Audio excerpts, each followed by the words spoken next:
programa começou na cidade onde eu comecei, onde eu nasci, cidade de Lins, interior de São Paulo.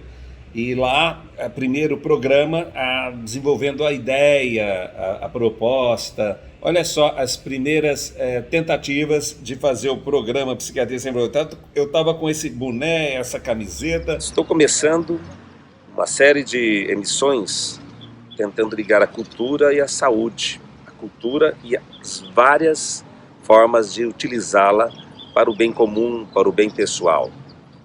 E aqui nesse canal do Instagram, que eu tenho a conta já faz algum tempo, mas não usava para muita coisa, a ideia é que a gente marque esses encontros sistematicamente para falar sobre esse tema. Alguns alunos, algumas pessoas, né, alguns amigos já haviam me proposto que usasse do recurso digital para fazer esse tipo de compartilhamento. E agora, só agora, eu estou encarando isso. Ontem eu estive com meu primo, um mentor já consagrado na área digital, o Rodrigo Noronha, e o Rodrigo também me incentivou, e eu estou aqui, vim aqui para a praça hoje, essa praça que eu tanto brincava, e começando essa proposta. Como Lins é uma cidade no interior do estado de São Paulo, e por lá os imigrantes, muitos imigrantes, né, de várias origens, mas um deles, os japoneses, estiveram presentes, foi de forma importante, marcante. O segundo programa da temporada 1 foi o resgate da cultura através da religião.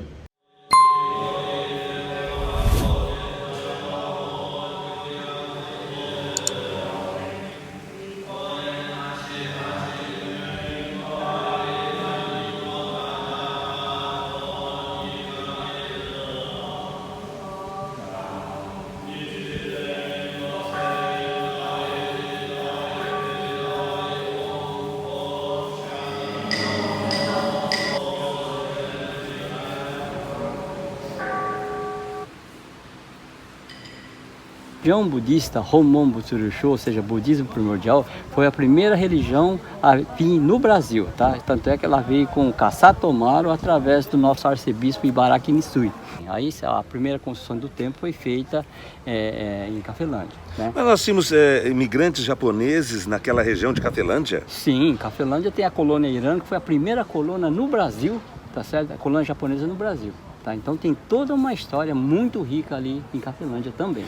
Eu sou daqui, como falei, nasci nessa rua aqui há 62 anos, cresci na frente de uma comunidade japonesa, né? Que eu era criança, Dr. Konda, que era em frente da minha casa a gente brincava, entrei várias vezes em banho com o Nyofuro, cantei com eles, a criança, então eu tinha uma infinita relação com eles e não sabia disso de Cafelândia? Quem diz? Olha só. E você se interessou nisso desde quando? Você tem uma relação com algum ancestral teu que fez com quem? Meus bisavós eram da religião.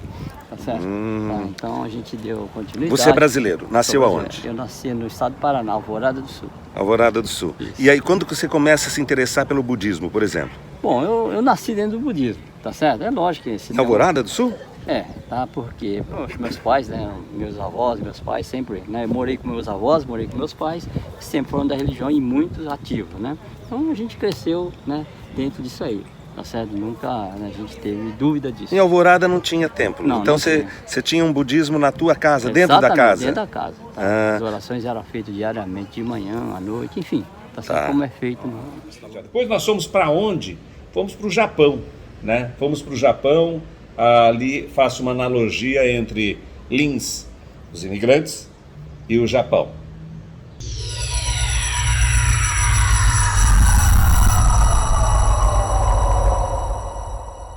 Vamos conversar com uma brasileira que tem seu filho pequeno morando em Tóquio. Ela precisou ser atendida pelo médico. Ela é filha de médico e precisou ser atendida por um médico lá no Japão. Como é que foi o atendimento? Então estou aqui com a Karen, né, Karen?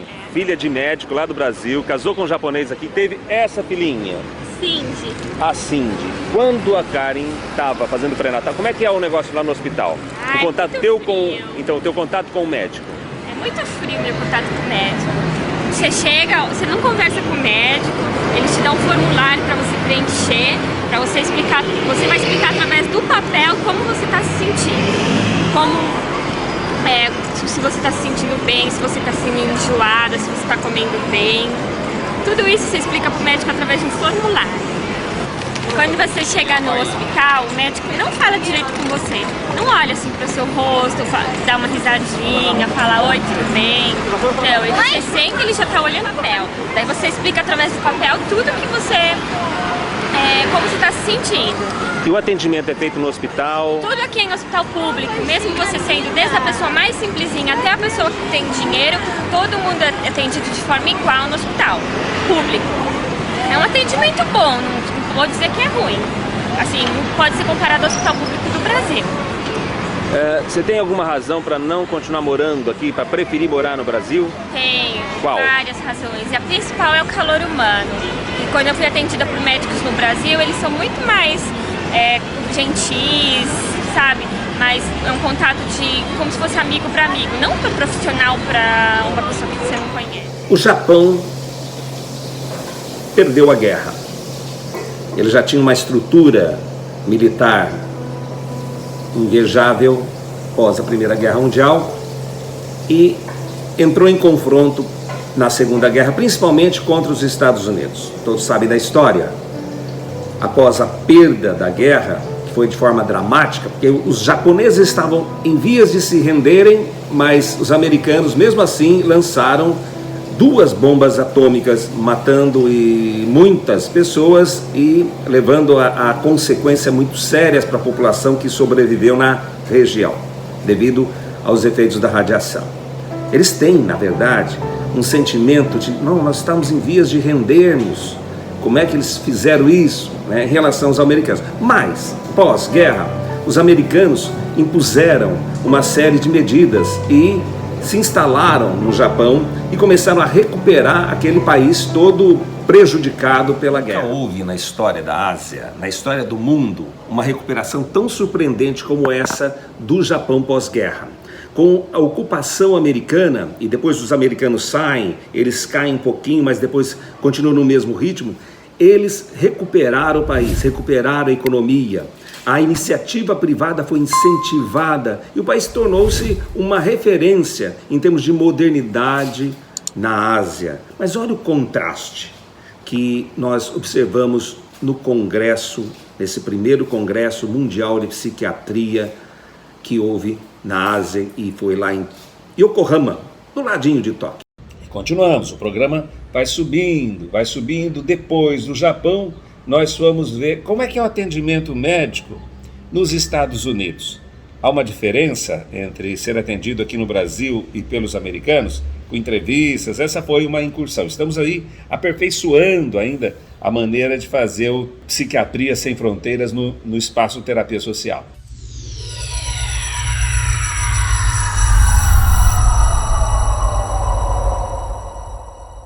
A minha impressão é que o Japão, depois do domínio dos americanos após a Segunda Guerra Mundial, copiou o modelo americano. Veja por que eu tenho essa impressão. Olha como é que são atendidas brasileiras agora aqui em Miami e em Fort Lauderdale. Por que você escolheu de morar aqui, Miami? Porque apareceu uma oportunidade profissional, coincidentemente, para mim, para o meu marido, na mesma época, e a gente resolveu usar essa chance de ter uma experiência diferente, em outro país, uma outra cultura. Quando eu estou aqui, eu tenho saudade da comida, tenho saudade das pessoas, do sorriso na cara das pessoas assim na rua, e saudade da minha família, lógico. No Brasil? No Brasil. Quando eu estou aqui, eu tenho saudade disso, que é de lá. Quando eu estou lá, eu tenho saudade da organização, da limpeza daqui. As coisas funcionam direitinho, é seguro. O atendimento médico daqui é comercial, é como se fosse uma empresa. Você é tratado como um cliente. O médico, ele, em primeiro lugar, ele não é a pessoa que te atende em primeiro lugar. Você atendido por uma enfermeira que te põe numa sala separado, uma sala totalmente impessoal, não é o consultório do médico. O médico chega com a ficha que a enfermeira preencheu e ele, em 5 minutos, ele te atende. Não é um médico que te pergunta, que conversa com você, que quer saber da sua vida ou quer saber quem você é para te tratar. Ele, pelo exame de sangue que você fez, ele te dá o remédio. Depois que Donald Trump assumiu o poder nos Estados Unidos, a política migratória mudou. Principalmente para aqueles que sobem do México e tentam entrar no território. Muitos da América Latina, mas muitos também que vêm do Brasil tentando a vida nos Estados Unidos. O número de deportação aumentou significativamente, ou seja, as pessoas são presas lá e são encaminhadas de volta em avião fretado e de várias formas. Quando entram no território americano, são encaminhados, de volta ao Brasil se não estiverem legalizados. Essa entrevista se deu numa época anterior. Essa entrevista é com brasileiros que lá viviam e muitos deles continuaram vivendo nos Estados Unidos, e as impressões que eles me proporcionaram ajudam a entender por que nós deixamos a nossa terra. Muitas vezes, qual o motivo que faz com que a gente deixe a terra de origem, onde nós temos toda a nossa estrutura social, familiar, cultural, e vamos para outra terra. E também morando longe da nossa terra, o que faz com que nós tenhamos saudades daquele pedaço que deixamos.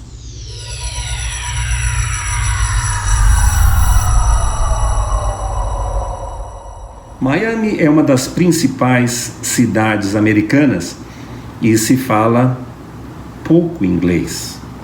Eu encontrei em Miami mais pessoas falando espanhol do que inglês, que é uma segunda ou terceira língua oficial naquele país. Perto de Miami existe uma outra cidade, também turística, porque tem seus canais, muitos barcos, muita marina naquela cidade. Olha as cenas que vocês podem ver, elas são bem interessantes, do ponto de vista de quem habita lá e tem essa opção de pegar esses barcos. Fort Lauderdale é próximo de Miami. De Fort Lauderdale também tem aeroporto que fazem voos para a América Central. Muito interessante, você que pesquisa voos para a América Central chegando aos Estados Unidos, você quer fazer um conhecimento de algum outro local, não desprezem o aeroporto de Fort Lauderdale, que pode ser opções de voos baratos, de companhias não tão conhecidas por nós. E Fort Lauderdale é uma cidade onde eu vi mais gente falando inglês do que na cidade de Miami.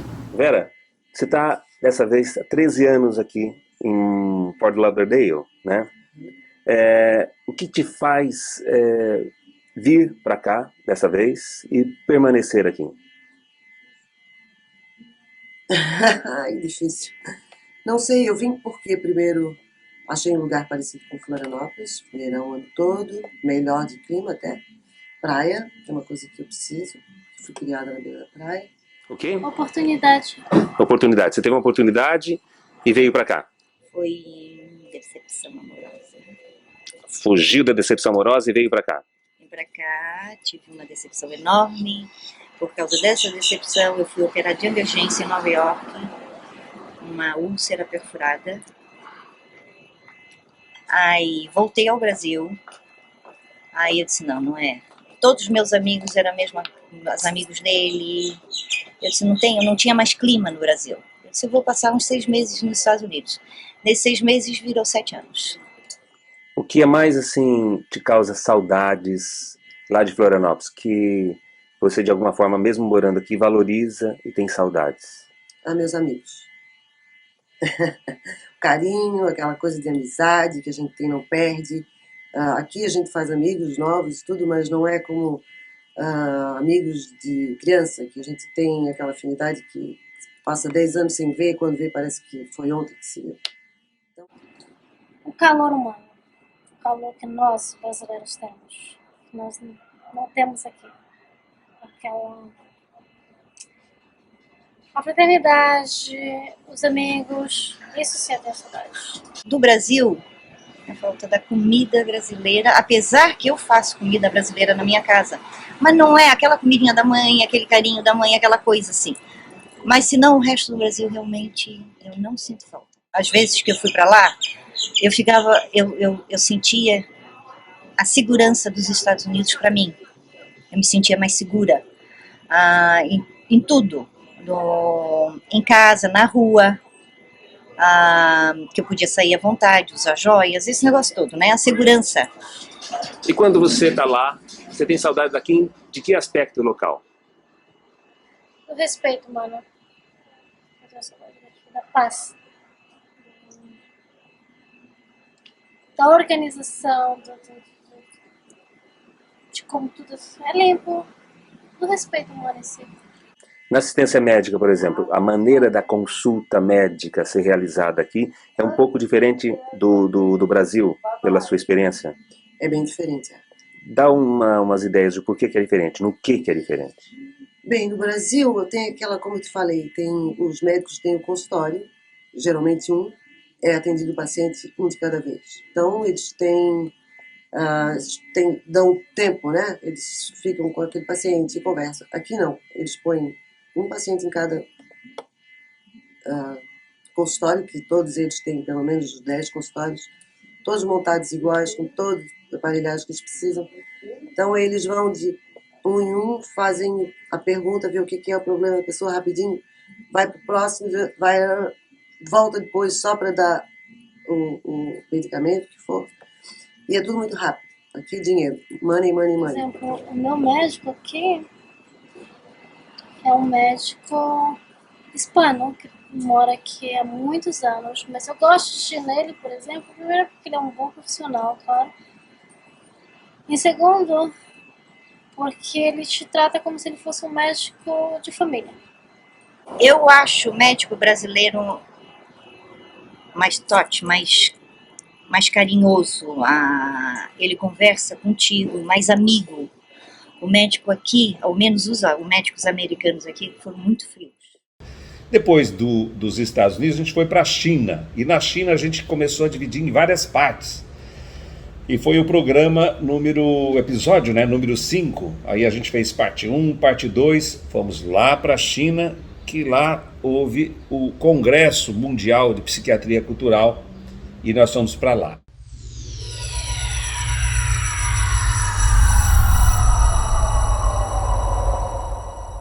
Em 2006, nós realizamos em Pequim, junto com a Universidade de Pequim, lá na China, o primeiro Congresso Mundial de Psiquiatria Cultural, sob o comando de Wen Tseng, professor do Havaí, de origem chinesa. Aliás, foi o primeiro congresso de porte naquele país, reunindo psiquiatras de diversas nações, falando sobre cultura e saúde mental. Os chineses foram vivos. Eles escolheram esse nosso grupo que já trabalha com a cultura e também trabalha com grupos. Esta era a intenção para sanar as dificuldades que começaram a surgir naquele país em ebulição, crescimento rápido. Os problemas de saúde mental já esperado aconteciam ali na China.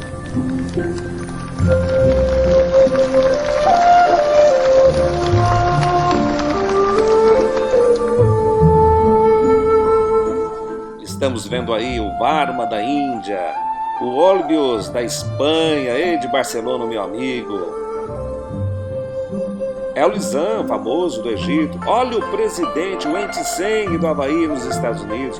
Goffredo Bartotti, outra autoridade aí da psiquiatria cultural. O Javed, que vai assumir agora a Mundial de Psiquiatria, nosso amigo, e o Daniel Shen.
novo amigo Yuabi do Japão, com o cavaleiro do seu lado, conversando.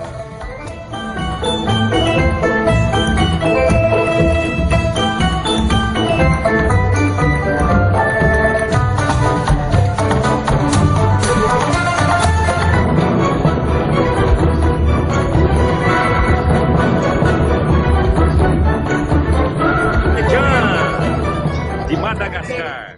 Na década de 70, a taxa de pobreza do chinês caiu cerca de 50%. Eles estavam deslumbrados com a nova forma de vida, embora cada vez mais reivindicando direitos, como tem no resto do mundo, direitos trabalhistas de modo geral.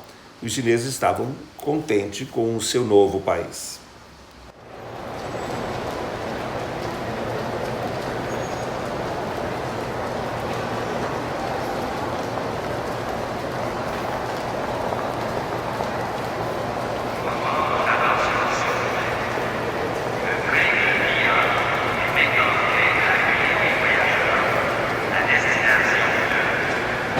Pepsi Cola chegou aqui na China. Ó, Pepsi.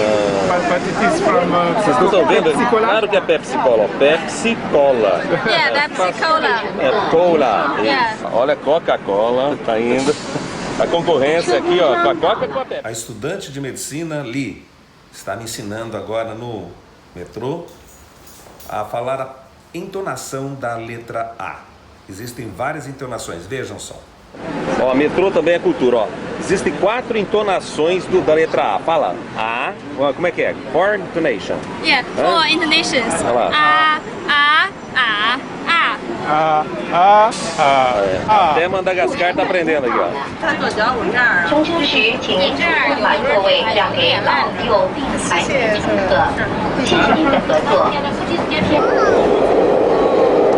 É uma via só para bicicleta, por isso que não tinha carro aqui, ó. Olha o capacete da outra ali, para andar pelo sol. Estamos no Times Square.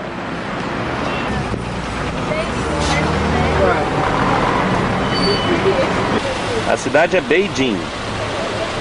Jing quer dizer capital.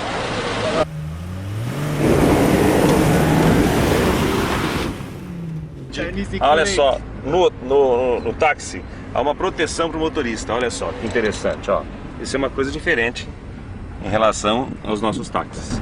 A China é o 4º país em termos de extensão do mundo.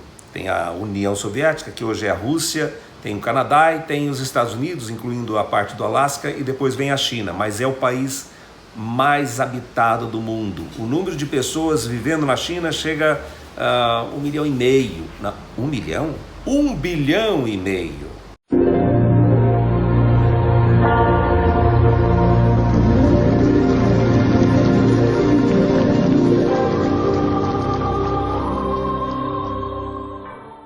A China chama atenção pela pujança, um país enorme, pela diversidade cultural também, é impressionante, e o carinho do povo.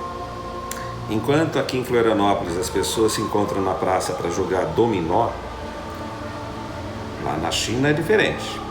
Muitos países asiáticos também pegaram gosto por essa maneira de se encontrar na praça, jogando mahjong.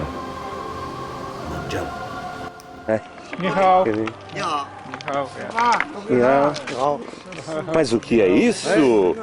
Não é dominó. O que é isso? É carta? Ah, não. Olha só.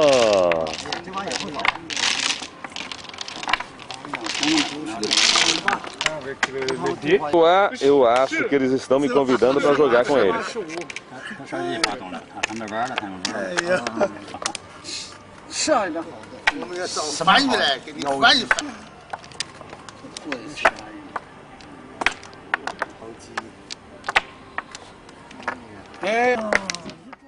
Foi bastante agradável essa passagem pela China, contato com o povo e, como era de se esperar, muitos problemas nessa China em ebulição que cresce mais do que outros países e há uma mudança significativa no modo de vida do povo chinês.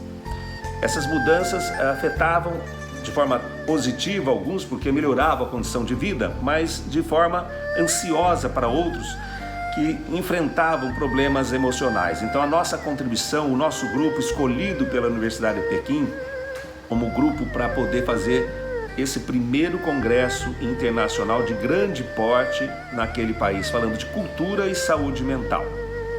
Nessa campanha de Mao Tse Tung, campanha política ideológica, chega um momento que existe uma exaltação de sua personalidade, uma forma de cultuar a personalidade de Mao.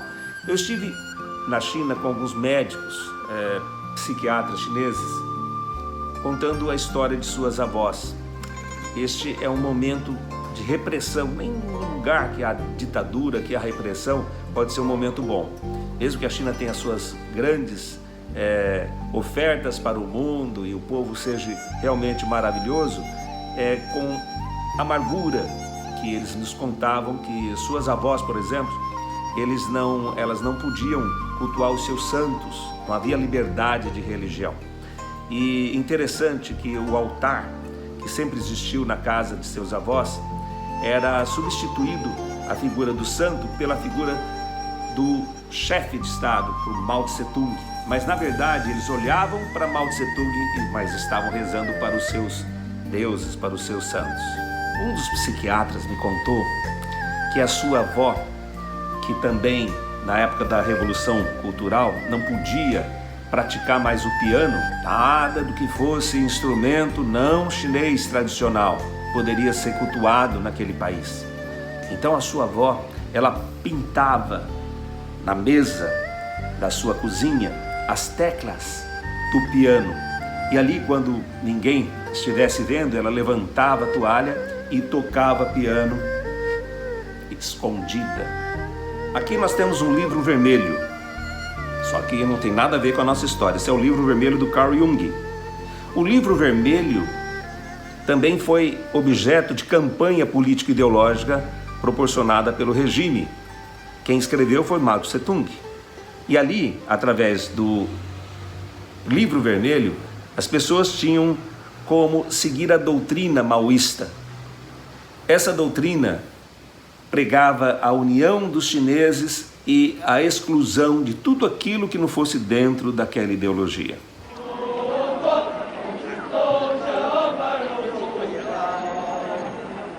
They are sons of the army.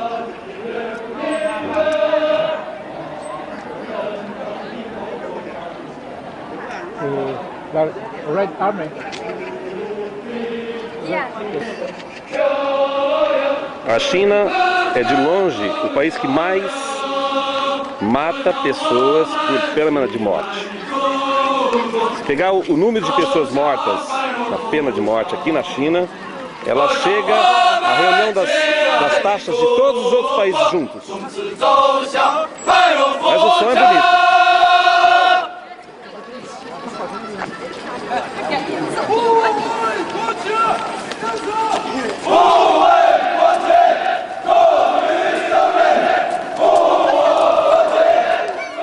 Ativistas nós temos em diversas partes do mundo. Aqui no Brasil, recente movimento contra a corrupção, venha pra rua, Brasil Livre. Lá nos Estados Unidos, por 20 anos, um movimento para proteger as árvores, a sequoia, aquelas árvores enormes nos parques. Como sofreram esses ativistas. E lá na China, uma imagem muito famosa que correu o mundo inteiro. Os ativistas, principalmente estudantes, dos lugares principais de Pequim, tentando se opor ao regime, à falta de liberdade. E a cena mais marcante foi daquele estudante que enfrenta uma carreira de tanques chineses. Eles ficam na frente dos tanques, impedindo esse tanque de passar.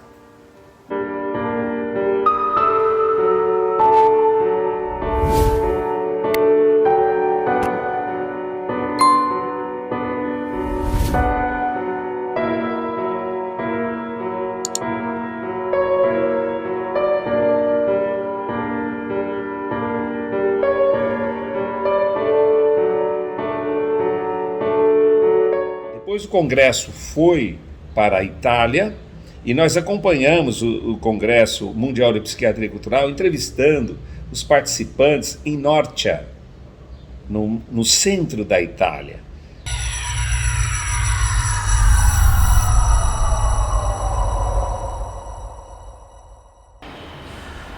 Em cada parte desse planeta existe um tesouro e a Psiquiatria Sem Fronteiras vai buscar para você. Nós estamos em Norcia, pequena cidade com uma grande história.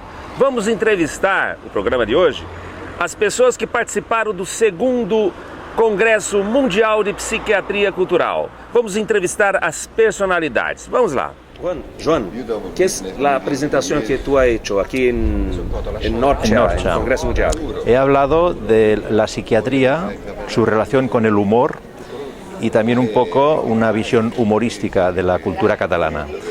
El humor es muy importante en la vida y hay muchos aspectos de la psiquiatría que tienen relación con el humor. Para una buena salud mental es bueno el humor. Y luego hay muchas cosas, por ejemplo, los chistes que se hacen sobre psiquiatras.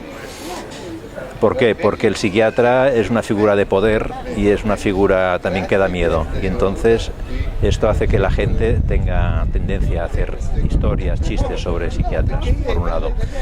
Luego hay también las terapias de la risa, que son buenas, porque reír activa la musculatura, activa la circulación sanguínea, ayuda a eliminar el estrés y es 5 minutos de risa es como 45 minutos de ejercicio físico. Vamos entrevistar uma personalidade aqui de Norcia e conhecer um pouquinho essa cidade que parece que é mais antiga que a própria Roma.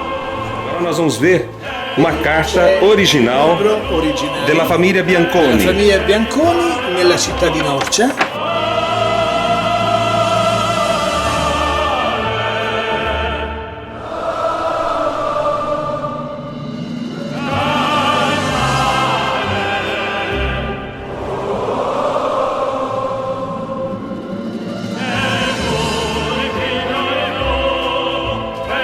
È la propria tradizione.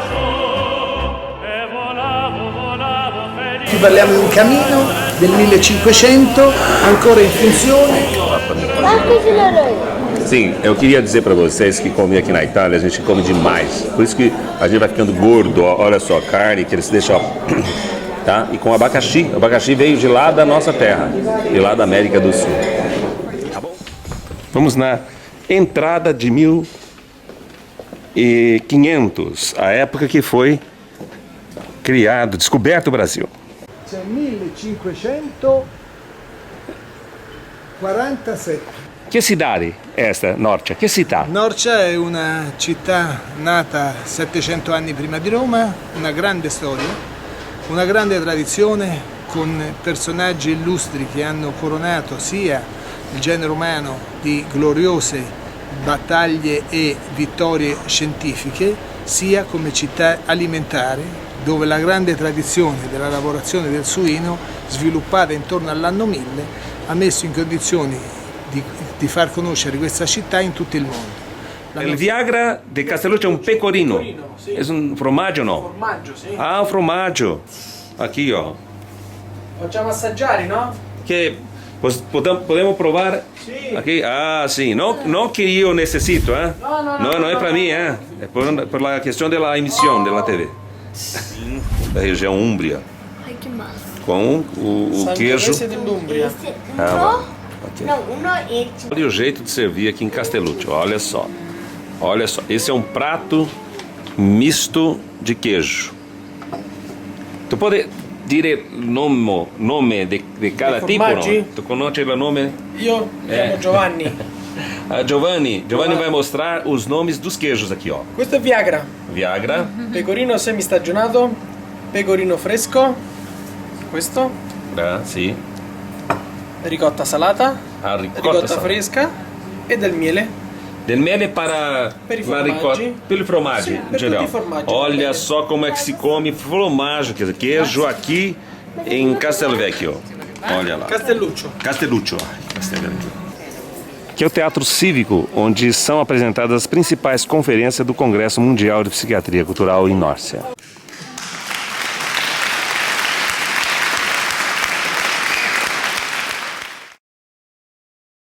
Sono Goffredo Bartocci, il presidente del congresso. Grazie Marcos per questa intervista che mi permette di raccontarti le cose più importanti di questo convegno.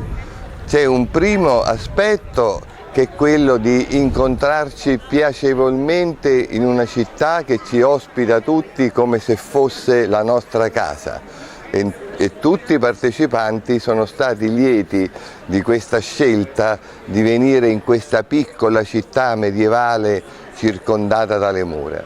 Poi ovviamente c'è l'obiettivo scientifico, quello che più mi interessa, che è quello di coniugare la potenza delle neuroscienze come disciplina ormai potente nella psichiatria e riuscire a utilizzare la scientificità delle neuroscienze per occuparci di un problema colossale, quello del sentimento della deità, sentimento religioso.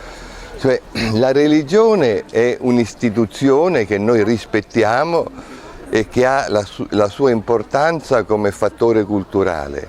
Noi ci occupiamo poi delle dinamiche religiose, quelle dinamiche che influenzano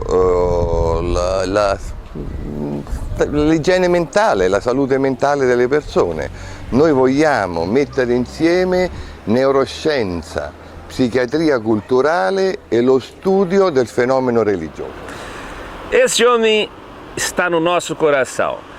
Ele é especial porque ele impulsionou, ele incentivou a criação do primeiro simpósio internacional de psiquiatria cultural no Brasil, lá em Florianópolis, em 1998. Vamos falar com Wolfgang Gilek. I'm Wolfgang Gilek, Emeritus Professor of Psychiatry at the University of British Columbia, Vancouver. In 1998, we had the privilege of being hosted in Florianópolis, Brazil, for a symposium on transcultural psychiatry together with the Brazilian Society of Ethnopsychiatry, which was founded by Dr. Noronha. And we enjoyed very much the hospitality of our Brazilian colleagues, and at this event the participation was especially good of European colleagues and Latin American colleagues, and we came to this Congress on invitation of Dr. Bartocci, and yesterday I presented a paper on the history and development of cultural psychiatry from 1820 to 1971, when the World Psychiatric Association section of transcultural psychiatry was founded. About the early history of cultural psychiatry, the first beginnings in the 19th century, the concern with civilization and mental health, and the negative effects of modern industrialization and so on. Then the first founding of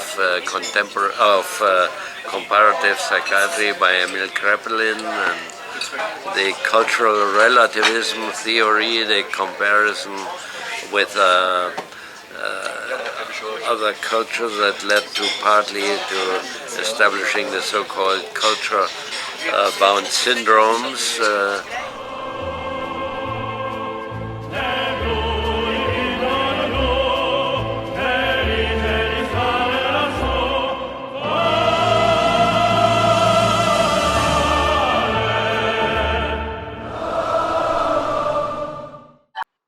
Eu sou a doutora Luíse Gilek Hall.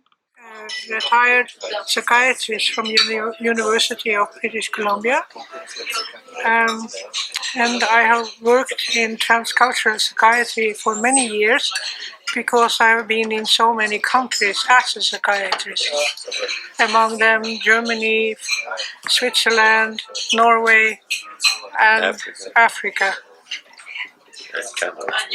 Well, now I live in Canada with Dr. Gilek, who is my husband. The theme was psychology and psychopathology of messianic prophetic movements. And that was so interesting because in Papua New Guinea, the people who lived there had no connection with Western culture until about 60 years ago or so. When the Americans flew to Papua New Guinea with military equipment there for the war, in the Second World War. And they really didn't understand what was going on. So they asked their prophets what this meant. And they had learned from Christianity because missionaries had been there. So they thought that maybe the apocalypse was close. So they mixed Christianity and their own culture. Buenas tardes, mi nombre es Joseba Achotegui, soy psiquiatra, profesor de la Universidad de Barcelona y estoy muy contento de poder participar en este programa de la televisión brasileña Sin Fronteras. Estoy en Norcia, en el Congreso de Psiquiatría Transcultural, donde he presentado una investigación con otros compañeros de Japón, de Perú y de otros países sobre el síndrome de Ulises y unas escalas de evaluación. Es un síndrome relacionado con la migración extrema que vivimos hoy en día en tantos países. My name is Sumitaka Noda from Japan. I'm a chair of Japanese Society of Transcultural Psychiatry. And then I'm a professor at the Taisho University, which is located in Tokyo. Well, and then I'm a board member of WACP of this organization.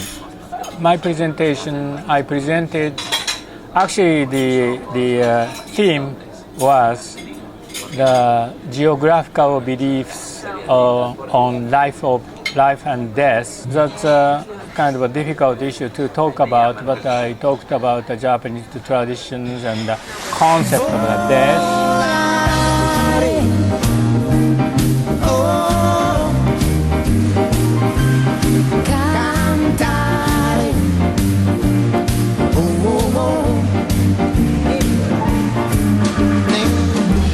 Dipinto di blu, felice di stare lassù e volavo felice più in alto del sole ed ancora più su, mentre il mondo pian piano spariva lontano laggiù.